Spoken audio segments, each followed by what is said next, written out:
Hello everyone. जय हिंद। Welcome to Jha sir academy for IAS.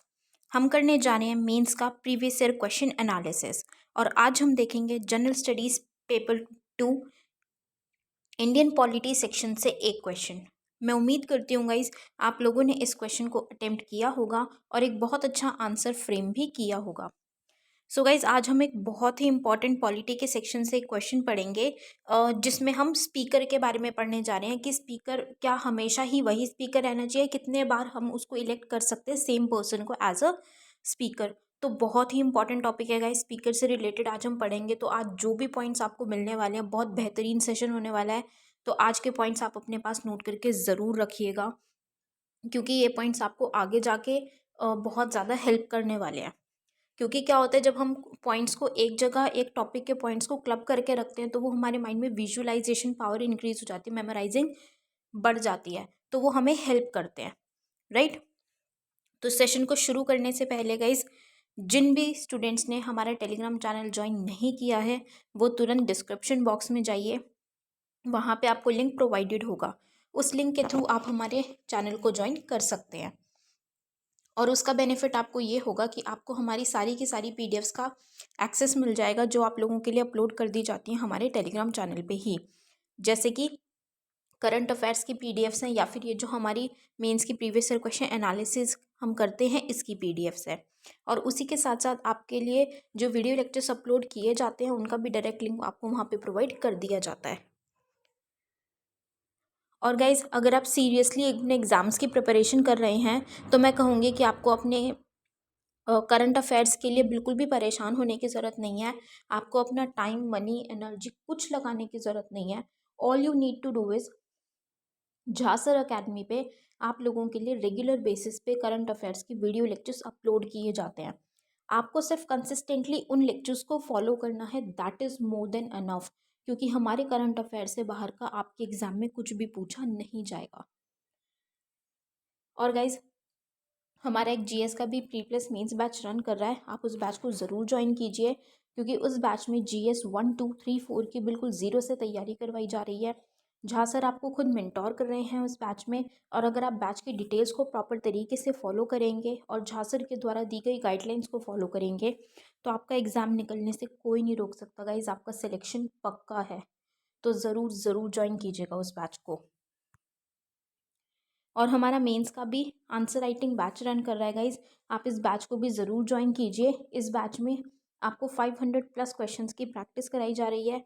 हमारी एक्सपर्ट फैकल्टी हैं, वो आपके आंसर कॉपीज़ को चेक करते हैं, आपको मिस्टेक्स बताते हैं और इम्प्रूव करने में हेल्प करते हैं।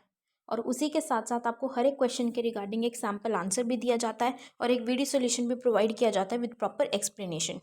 सो गाइज अगर आप सीरियसली सिविल सर्विसेज एग्जामिनेशन की प्रिपरेशन कर रहे हैं तो आप इन बैचेस को ज़रूर ज्वाइन कीजिएगा। ज्वाइन करने के लिए आप नीचे दिए गए नंबर 9713282838 पे व्हाट्सएप के थ्रू आप कोर्सेज़ की डिटेल्स ले सकते हैं और कोर्सेज़ को ज्वाइन कर सकते हैं। तो चलिए गाइस अपना आज का सेशन स्टार्ट करते हैं।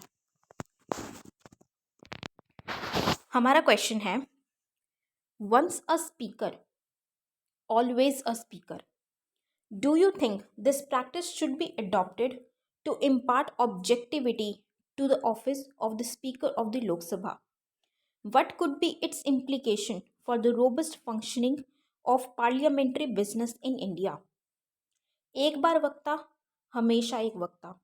क्या आपको लगता है कि लोकसभा अध्यक्ष के कार्यालय को निष्पक्षता प्रदान करने के लिए इस प्रथा को अपनाया जाना चाहिए?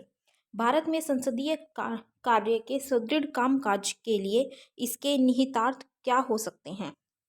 सो ये क्वेश्चन गाइज जैसे मैंने आपको बताया GS2 इंडियन पॉलिटी सेक्शन से लिया गया है और ये क्वेश्चन यूपीएससी ने 2020 में पूछा था।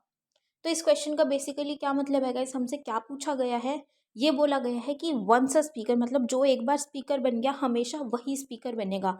मतलब जिसको एक बार स्पीकर की पोस्ट दे दी गई जिस पर्सन को, उसी स्पीकर को मल्टीपल टाइम्स हम पोस्ट दे सकते हैं, उसी को मतलब चाहें तो हमेशा के लिए स्पीकर रखा जा सकता है, राइट। तो अगर ये प्रैक्टिस अडॉप्ट की जाएगी, मतलब क्या इस प्रैक्टिस को अडॉप्ट किया जाना चाहिए ताकि ऑब्जेक्टिविटी बना सके, मतलब कि जैसे बायसनेस ना हो, भेदभाव ना हो, निष्पक्षता ना हो, उसके लिए क्या ये प्रैक्टिस अपनानी चाहिए लोकसभा के स्पीकर को अपॉइंट करने के लिए या स्पीकर रखने के लिए, ठीक है। और दूसरी चीज़ क्या पूछी गई है कि इसकी इम्प्लीकेशंस, मतलब कि इसके बेसिकली इम्पैक्ट क्या होंगे जो हमारी इंडिया में पार्लियामेंट्री फॉर्म ऑफ बिजनेस है या पार्लियामेंट्री फॉर्म ऑफ डेमोक्रेसी है, उसकी जो फंक्शनिंग, उसका जो भी कार्यभार चलता है, ठीक है, कामकाज चलता है, तो उसको प्रॉपर तरीके से चलाने में, उसके काम में उसका क्या इम्पैक्ट पड़ेगा अगर हम एक एक ही स्पीकर को मल्टीपल टाइम्स अपॉर्चुनिटी दे देते हैं स्पीकर की डेजिग्नेशन रखने के लिए, राइट। तो हमें दो चीज़ें बतानी है कि क्या ये ऑब्जेक्टिविटी मेंटेन करने में, मतलब कि निष्पक्षता प्रदान करने में सक्षम है, ये प्रैक्टिस अच्छी है, और सेकंड में कि इसका इम्पैक्ट क्या होगा पार्लियामेंट्री बिजनेस पे इंडिया की, राइट। तो चलिए गाइज अपना क्वेश्चन स्टार्ट करते हैं। In the UK, the Speaker of the House of Commons is elected by and among the members at the beginning of the first session after elections. तो जब हम UK Britain की बात करते हैं तो वहाँ पे जो स्पीकर होता है हाउस ऑफ कॉमन्स, जिसको हम इंडिया में बोल देते हैं लोकसभा, ठीक है।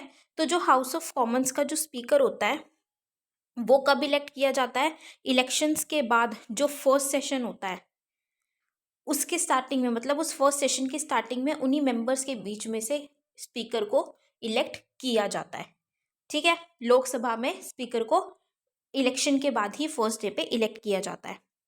If the speaker of the outgoing house is reelected as the member of the House of Commons, he can be re-elected as the speaker for any number of time as he chooses and remains a member of the house. This is the origin of the phrase once a speaker always a speaker. अब क्या चीज़ है कि जब election होते हैं तो उसके first session पे स्पीकर इलेक्ट किया जाता है, लेकिन अगर क्या होता है कि जो आउटगोइंग हाउस है, मतलब कि जो गई है पार्टी, नई पार्टी आई है या दोबारा से जब इलेक्शंस में, उसके बाद अगर सेम स्पीकर ही अपॉइंट होता है, मतलब इलेक्ट दोबारा से वही स्पीकर जो पहले था स्पीकर, अगर इलेक्शंस के बाद फ्रेश इलेक्शंस हुए हैं, उसके फर्स्ट सेशन में दोबारा से स्पीकर इलेक्ट हुआ है, अगर सेम ही स्पीकर इलेक्ट होता है तो उसके पास क्या एक राइट आ जाता है, यूके के प्रावधान के अकॉर्डिंग, ब्रिटेन की जो प्रावधान है, ठीक है, ब्रिटेन का जो सिस्टम है उसके अकॉर्डिंग, कि अगर वो दोबारा से इलेक्ट हो गया तो वो मल्टीपल टाइम्स, कितनी भी बार फ्यूचर में इलेक्ट किया जा सकता है। ये डिस्क्रिशन है, मतलब उसके पास राइट आ जाता है कि वो इलेक्ट हो सकता है कितनी भी बार, कोई भी उस पर क्वेश्चन मार्क नहीं कर सकता, क्वेश्चनिंग नहीं कर सकता। तो ये हमने यहाँ पे यूके का क्यों बताया, ये बताने के लिए कि ये once a speaker always a speaker, ये जो कोट आया है ये कहाँ से आया है, इसका ओरिजिन कहाँ से हुआ है? तो इसका ओरिजिन यूके के इस सिस्टम से हुआ है, इस प्रावधान से हुआ है, राइट। कि एक बार स्पीकर अगर इलेक्ट हुआ है, ठीक है, लेकिन अब जब दोबारा से इलेक्शंस हुए, फ्रेश इलेक्शंस, अगर सेम स्पीकर दोबारा से इलेक्ट किया जाता है, री इलेक्ट होता है, तो उसके पास फिर ये राइट्स आ जाते हैं कि वो कितने भी बार इलेक्ट हो सकता है। मतलब एक बार जो स्पीकर बना, री इलेक्ट हुआ, तो वो हमेशा स्पीकर बन सकता है, बार बार बार बार वो स्पीकर के लिए इलेक्ट हो सकता है, राइट। तो यहाँ से अब हमने देखा कि फ्रेज हमारा कहाँ से आया, यूके से आया। अब the office of speaker in a parliamentary democracy is of high importance and stature. अब जैसे हम बात करते हैं कि स्पीकर की क्या क्या रिस्पॉन्सिबिलिटीज़, क्या क्या उनको राइट्स प्रोवाइडेड होते हैं, वो सब चीज़ें हम पढ़ते हैं, तो उसके अकॉर्डिंग हमें क्या समझ में आ रहा है कि जो स्पीकर का कार्यकाल है या स्पीकर का जो ऑफिस है, जो वो काम करते हैं किसमें, एक पार्लियामेंट्री डेमोक्रेसी में, संसदीय लोकतंत्र में, तो वो उनका जो काम है वो बहुत ही ज़्यादा महत्वपूर्ण है, बहुत ज़्यादा हाई इम्पॉर्टेंस उसको दी जाती है, right. The speaker of Lok Sabha is responsible for maintaining the democracy of the house. सबसे बड़ा काम क्या है कि जो स्पीकर होता है लोकसभा का, उसका काम क्या होता है कि वो हाउस के अंदर लोकतंत्रता बनाए रखे, हाउस के अंदर वो डेमोक्रेसी को मेंटेन करे, ये उसका एक काम होता है जो स्पीकर करता है लोकसभा में। Protecting the rights of the members of the house, deciding on disqualification of members on the grounds of defection, referring the bills to parliamentary committees for detailed scrutiny, classifying bills as money bills etcetera. वो ऐसे बहुत सारे महत्वपूर्ण काम करते हैं जिसकी वजह से उनका ऑफिस या स्पीकर की जो डिजिग्नेशन है उसको इतनी ज़्यादा इम्पोर्टेंस दी गई है। जैसे कि जो मेंबर हाउस के जो भी मेंबर्स हैं उनको प्रोटेक्ट करते हैं, मतलब उनके जो राइट्स हैं, उनको जो अधिकार प्राप्त हैं, उनकी सुरक्षा कौन करते हैं? स्पीकर करते हैं। ठीक है। अब एंटी डिफेक्शन कानून हम पढ़ते हैं। एंटी डिफेक्शन 10th शेड्यूल में जो मेंशन्ड है, तो एंटी डिफेक्शन के तहत मेंबर्स की या मिनिस्टर्स को क्या करते हैं? डिसक्वालीफाई करने का भी राइट किसके पास है? अथॉरिटी किसके पास है? स्पीकर के पास है, कि अगर कोई ऐसा काम करता है, डिफेक्ट करता है अगर वो अपनी पॉलिटिकल पार्टी से, तो उसको भी स्पीकर डिसक्वालीफाई कर सकते हैं। ठीक है। फिर कोई भी मान लीजिए कोई भी बिल है, अगर वो बिल पे प्रॉपर तरीके से उस पर कार्रवाई करने के लिए, इन्वेस्टिगेशन करने के लिए, डिटेलिंग लेने के लिए उसको पार्लियामेंट्री कमेटी के पास दिया जाना चाहिए, यानी उसको भी कौन देखता है, या फिर रेफर पार्लियामेंट्री कमेटी को कौन करता है? नीड आने पे स्पीकर करता है। एंड मोस्ट इम्पॉर्टेंट, बिल्स को कौन क्लासिफाई करता है? स्पीकर क्लासिफाई करता है कि कौन सा बिल मनी बिल है या कौन सा बिल फाइनेंशियल बिल है। तो वो उस चीज़ को भी कौन देखता है? स्पीकर देखता है। कि अगर उन्होंने कह दिया कि ये बिल मनी बिल है तो उस पर कोई क्वेश्चनिंग नहीं कर सकता कि ये बिल मनी बिल नहीं है, वो वहीं पे बिल्कुल लॉक हो जाता है कि हाँ ये बिल मनी बिल है। Right. He is the ultimate interpreter of the Constitution and the rules of procedure inside the House, and as such, needs to be politically neutral and non-partisan in discharging his functions. जब हम अब ये क्या है? लोकसभा के speaker है, एक house के स्पीकर है। ठीक है। अब ये जब हाउस के हैं, एक ऐसी डिजिग्नेशन है इनकी, तो वहाँ पे हाउस के अंदर एक डिकोरम बनाने के लिए जो रूल्स ऑफ प्रोसीजर होते हैं उसको मतलब रूल्स बनाने के लिए, और रूल्स किस सही तरीके से फॉलो हो रहे हैं, और अल्टीमेटली जो कॉन्स्टिट्यूशन के प्रावधान हैं, कॉन्स्टिट्यूशन को इंटरप्रेट करने के लिए ये सारी रिस्पॉन्सिबिलिटीज़ किसकी होती हैं?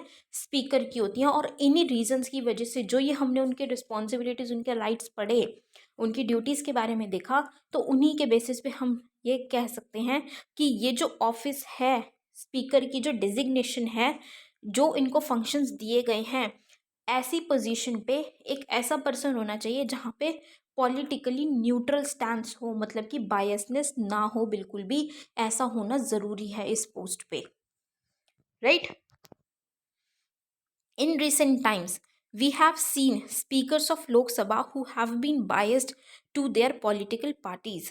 There have been many instances, like in Karnataka, where the use of power to disqualify members for defection was seen to be misused.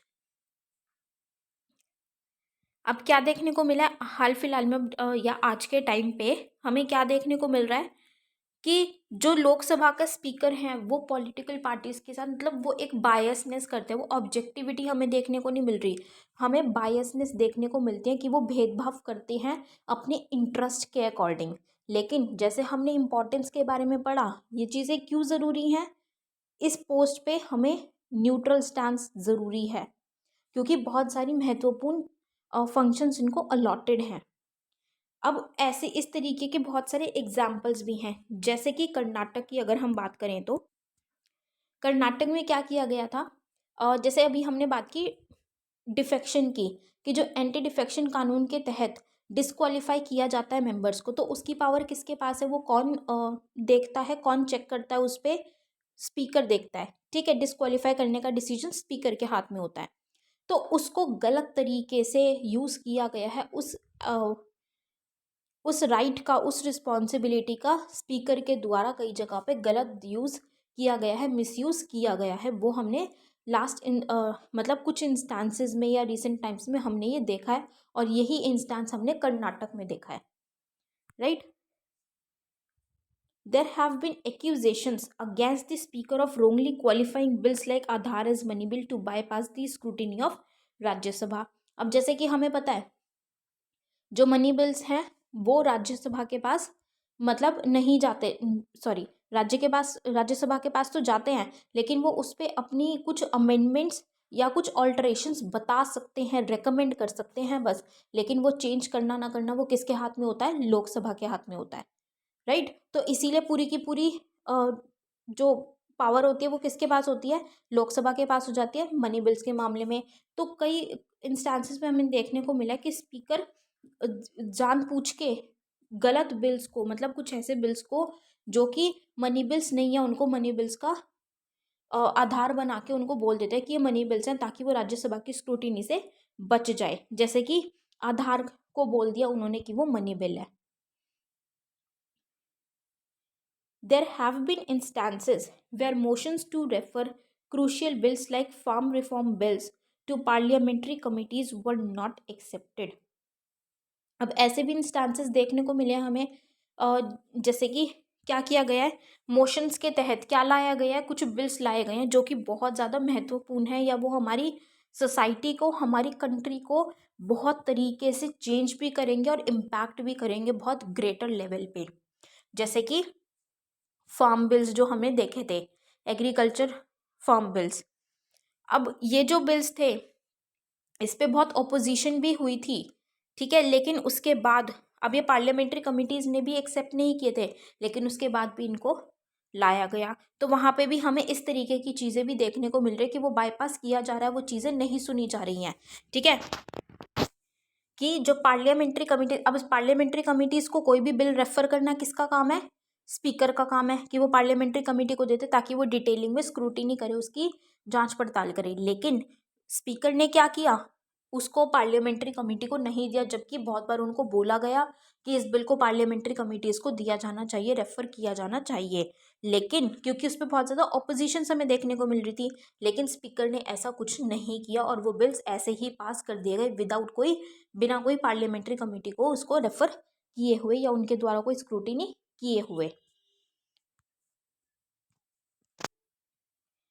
So, thus, from the above instances of partisan and biased discharge of the function of the speaker, we can see how the system of once a speaker, always a speaker can impact the parliamentary process in a positive way and strengthen India's democracy.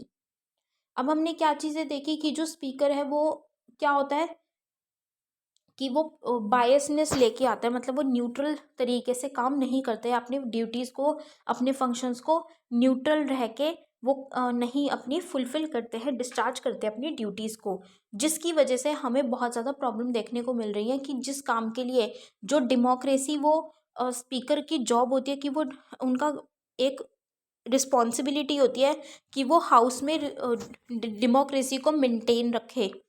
लेकिन इसके तहत जब वो ऐसे neutral नहीं रह रहे हैं, वो बायसनेस लेके आ रहे हैं, तो ये बायसनेस की वजह से ये न्यूट्रल स्टैंस तो रह ही नहीं रहा, और उसके कारण क्या हो रहा है, वो डेमोक्रेसी को जो मेंटेन करना था वो काम भी नहीं हो रहा है। और हमने जैसे बहुत सारे एग्जाम्पल्स की तहत देखा, जैसे पार्लियामेंट्री कमिटीज़ जहाँ पे ज़रूरत है वहाँ पे नहीं उनको दिया जा रहा है, ठीक है, बिल्स नहीं दिए जा रहे हैं, या फिर अपनी जो रिस्पॉन्सिबिलिटीज़ है उनका मिसयूज़ किया जा रहा है, मतलब गलत तरीके से इस्तेमाल किया जा रहा है। तो इन चीज़ों को जब देखा जा रहा है तो उससे हम ये चीज़ फिर भी कह सकते हैं कि अगर ये सिस्टम लाया जाएगा, once a speaker always a speaker, तो शायद ये एक पॉजिटिव वे में इम्पैक्ट करेगी। ये फिर भी कुछ हद तक जो डेमोक्रेसी है उसको स्ट्रेंथन करेगी, बिल्कुल। पर इसमें हम ये चीज़ भी कह सकते हैं कि अगर एक ही स्पीकर होगा या मल्टीपल टाइम सेम स्पीकर को रखेंगे तो उसमें क्या हो जाएगा कि वो वहाँ पे अपने ही इंटरेस्ट देखेगा, और जैसे मतलब वो बायसनेस तब भी आ सकती है। बट कंपैरेटिवली अगर देखा जाए तो अगर सेम स्पीकर है या वो प्रॉपर तरीके से काम करेंगे तभी उनको दोबारा से इलेक्ट किया जाएगा, ठीक है। क्योंकि इलेक्शन तो होगा, ऐसा तो है नहीं कि उनका इलेक्शन नहीं होगा, इलेक्शन तो होगा ही, लेकिन उनको दोबारा तभी इलेक्ट किया जाएगा अगर वो बिना बायसनेस के, क्योंकि क्या होगा, पॉलिटिकल पार्टीज तो चेंज होंगी, अब वो बिना बायसनेस के अगर काम करेंगे प्रॉपर तरीके से तभी वो सेम डिजिग्नेशन पे रहेंगे, दोबारा से री इलेक्ट होंगे। तो उसके चलते वो काम प्रॉपर तरीके से करेंगे, बिना बायसनेस के करेंगे, ऑब्जेक्टिविटी के साथ करेंगे और डेमोक्रेसी को मेंटेन रखेंगे, स्ट्रेंथन करेंगे। राइट। तो हमने इस क्वेश्चन में क्या देखा, हमने पहले उसका ओरिजिन बताया कि किधर से आया है, यूके से आया है। फिर हमने क्या चीज़ देखी कि स्पीकर की जो डेजिग्नेशन है, स्पीकर का जो ऑफिस है वो कितना ज़्यादा इंपॉर्टेंट है, क्या क्या राइट्स एंड रिस्पॉन्सिबिलिटीज़ है, जिसकी वजह से उसका न्यूट्रल रहना बहुत ज़्यादा ज़रूरी है। लेकिन कुछ इंस्टांसेस से हमें क्या देखने को मिल रहा है कि वो न्यूट्रल नहीं है, वो प्रॉपर तरीके से काम नहीं कर रहा, जिसे हमने क्या देखा कि हाँ, ये सिस्टम शायद उसमें ऑब्जेक्टिविटी लेकर आएगा और वो इम्प्लीकेशंस उसकी क्या होंगी, वो पॉजिटिवली इम्पैक्ट करेगा, कर सकता है हमारी पार्लियामेंट्री सिस्टम को, पार्लियामेंट्री प्रोसेस को और इंडिया की डेमोक्रेसी को स्ट्रेंथन कर सकता है। Right. So this was all for this question guys. I hope you all have like this analysis. अपना फीडबैक गाइज हमारे साथ कमेंट सेक्शन में ज़रूर शेयर कीजिएगा। So with this we end up this session today here guys. Thank you so much, have a great day ahead. Jai Hind.